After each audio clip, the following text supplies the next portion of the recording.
Good evening from the Magnus Arena at the University of Denver in Denver, Colorado.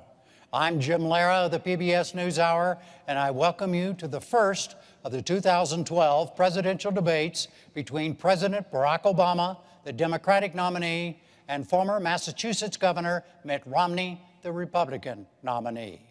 This debate and the next three, two presidential, one vice presidential, are sponsored by the Commission on Presidential Debates. Tonight's 90 minutes will be about domestic issues and will follow a format designed by the Commission. There will be 6 roughly 15-minute segments with 2-minute answers for the first question, then open discussion for the remainder of each segment. Thousands of people offered suggestions on segment subjects or questions via the internet and other means, but I made the final selections, and for the record, they were not submitted for approval to the Commission or the candidates. The segments, as I announced in advance, will be 3 on the economy and 1 each on health care, the role of government, and governing, with an emphasis throughout on differences, specifics, and choices. Both candidates will also have 2-minute closing statements. The audience here in the hall has promised to remain silent. No cheers, applause, boos, hisses, among other noisy, distracting things, so we may all concentrate on what the candidates have to say. There is a noise exception right now, though, as we welcome President Obama and Governor Romney.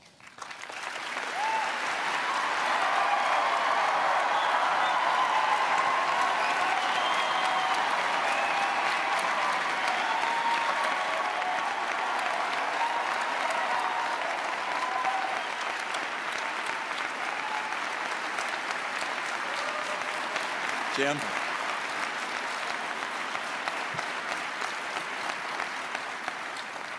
Gentlemen, welcome to you both.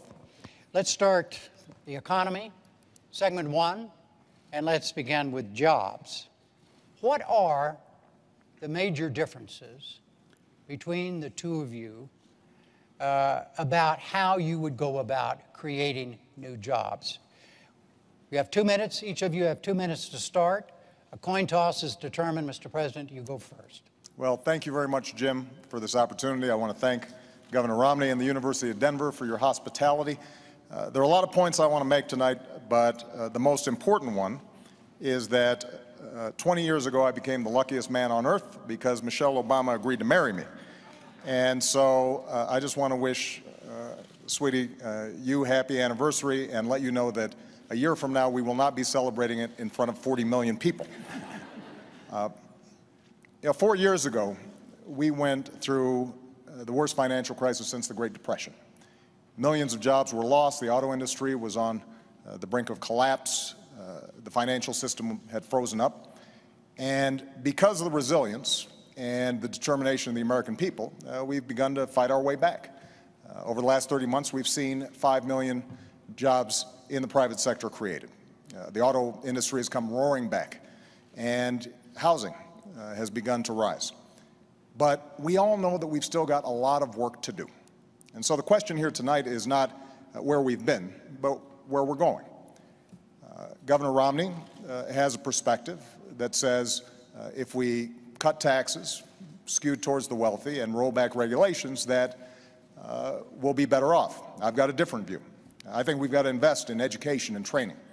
I think it's important for us to develop new sources of energy here in America, that we change our tax code to make sure that we're helping small businesses and companies that are investing here in the United States, that we take some of the money that we're saving as we wind down 2 wars to rebuild America, and that we reduce our deficit in a balanced way that allows us to make these critical investments. Now, ultimately, it's going to be up to the voters, to you, which path we should take.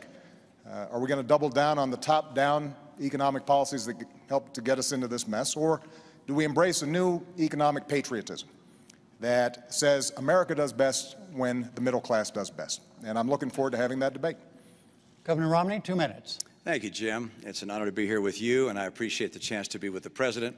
I'm pleased to be at the University of Denver, appreciate their welcome, and also the Presidential Commission on these debates.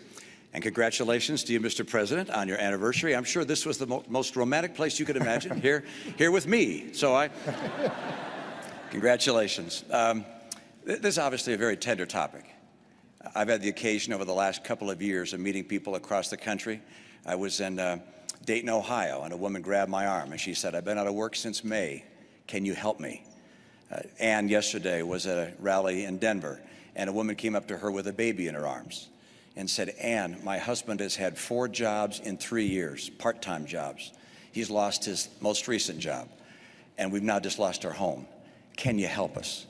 And the answer is yes, we can help, but it's going to take a different path, not the one we've been on, not the one the president describes as a top-down cut taxes for the rich. That's not what I'm going to do. My plan has 5 basic parts. 1, get us energy independent, North American energy independent. That creates about 4 million jobs. Number 2, open up more trade, particularly in Latin America. Crack down on China if and when they cheat. Number 3, make sure our people have the skills they need to succeed, and the best schools in the world. We're far away from that now. Number 4, get us to a balanced budget. Number 5, champion small business. It's small business that creates the jobs in America. And over the last 4 years, small business people have decided that America may not be the place to open a new business because new business startups are down to a 30-year low. I know what it takes to get small business growing again, to hire people. Now, I'm concerned that the path that we're on has just been unsuccessful. The president has a view very similar to the view he had when he ran 4 years ago, that a bigger government, spending more, taxing more, regulating more, if you will, trickle-down government would work. That's not the right answer for America. I'll restore the vitality that gets America working again. Thank you. Mr. President, please respond directly to what the governor just said about trickle-down, his trickle-down approach. As he said, yours is. Well, let me talk specifically about what I think we need to do. First, we've got to improve our education system.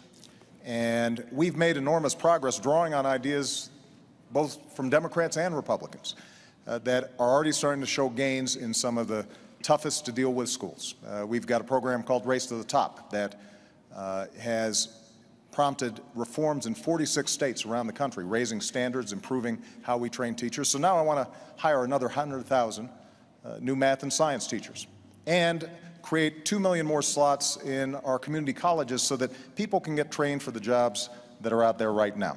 And I want to make sure that we keep tuition low for our young people.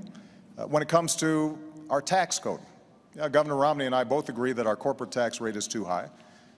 So I want to lower it, particularly for manufacturing, taking it down to 25%. But I also want to close those loopholes that are giving incentives for companies that are shipping jobs overseas. I want to provide tax breaks for companies that are investing here in the United States. On energy, Governor Romney and I, we both agree that we've got to boost American energy production. And oil and natural gas production are higher than they've been in years. But I also believe that we've got to look at the energy sources of the future, like wind and solar and biofuels, and make those investments. So all of this is possible. Now, in order for us to do it, we do have to close our deficit, and one of the things I'm sure we'll be discussing tonight is how do we deal with our tax code, and how do we make sure that we are reducing spending in a responsible way, but also how do we have enough revenue to make those investments? And this is where there's a difference, because Governor Romney's central economic plan calls for a $5 trillion tax cut, on top of the extension of the Bush tax cuts, that's another $1 trillion, and $2 trillion in additional military spending that the military hasn't asked for. That's $8 trillion. How we pay for that, reduce the deficit, and make the investments that we need to make without dumping those costs on the middle-class Americans, I think is one of the central questions of this campaign. Both of you have spoken about a lot of different things, and we're going to try to get through them in as specific a way as we possibly can. But first, Governor Romney, do you have a question that you'd like to ask the president directly about something he just said? Well, sure. I'd like to clear up the record and go through piece by piece. First of all, I don't have a $5 trillion tax cut. I don't have a tax cut of the scale that you're talking about. My view is that we ought to provide tax relief to people in the middle class. But I'm not going to reduce the share of taxes paid by high-income people. High-income people are doing just fine in this economy. They'll do fine whether you're president or I am. The people who are having the hard time right now are middle-income Americans. Under the president's policies, middle-income Americans have been buried. They're just being crushed. Middle-income Americans have seen their income come down by $4,300. This is a tax in and of itself. I'll call it the economy tax. It's been crushing. At the same time, gasoline prices have doubled under the president. Electric rates are up. Food prices are up. Health care costs have gone up by $2,500 a family. Middle-income families are being crushed. And so the question is how to get them going again. And I've described it. It's energy and trade, the right kind of training programs, balancing our budget, and helping small business. Those are the cornerstones of my plan. But the president mentioned a couple of other ideas I'll just note. First, education. I agree. Education is key, particularly the future of our economy. But our training programs right now, we got 47 of them housed in the federal government, reporting to 8 different agencies. Overhead is overwhelming. We got to get those dollars back to the states and go to the workers so they can create their own pathways to getting the training they need for jobs that will really help them. The second area, taxation. We agree we ought to bring the tax rates down, and I do, both for corporations and for individuals. But in order for us not to lose revenue, have the government run out of money, I also lower deductions and credits and exemptions so that we keep taking in the same money when you also account for growth. The third area, energy. Energy is critical, and the president pointed out correctly that production of oil and gas in the U.S. is up, but not due to his policies, in spite of his policies. Mr. President, all of the increase in natural gas and oil has happened on private land, not on government land. On government land, your administration has cut the number of permits and licenses in half. If I'm president, I'll double them and also get the oil from offshore in Alaska. And I'll bring that pipeline in from Canada. And by the way, I like coal. I'm going to make sure we can continue to burn clean coal. People in the coal industry feel like it's getting crushed by your policies. I want to get America and North America energy independent so we can create those jobs. And finally, with regards to that tax cut, look, I'm not looking to cut massive taxes and to reduce the revenues going to the government. My number one principle is there'll be no tax cut that adds to the deficit. I want to underline that. No tax cut that adds to the deficit. But I do want to reduce the burden being paid by middle-income Americans. And to do that, that also means I cannot reduce the burden paid by high-income Americans. So any language to the contrary is simply not accurate. Mr. President? Well, I think let's talk about taxes because I think it's instructive. Now, 4 years ago when I stood on this stage, I said that I would cut taxes for middle-class families. And that's exactly what I did. We cut taxes for middle-class families by about $3,600. And the reason is because I believe that we do best when the middle class is doing well.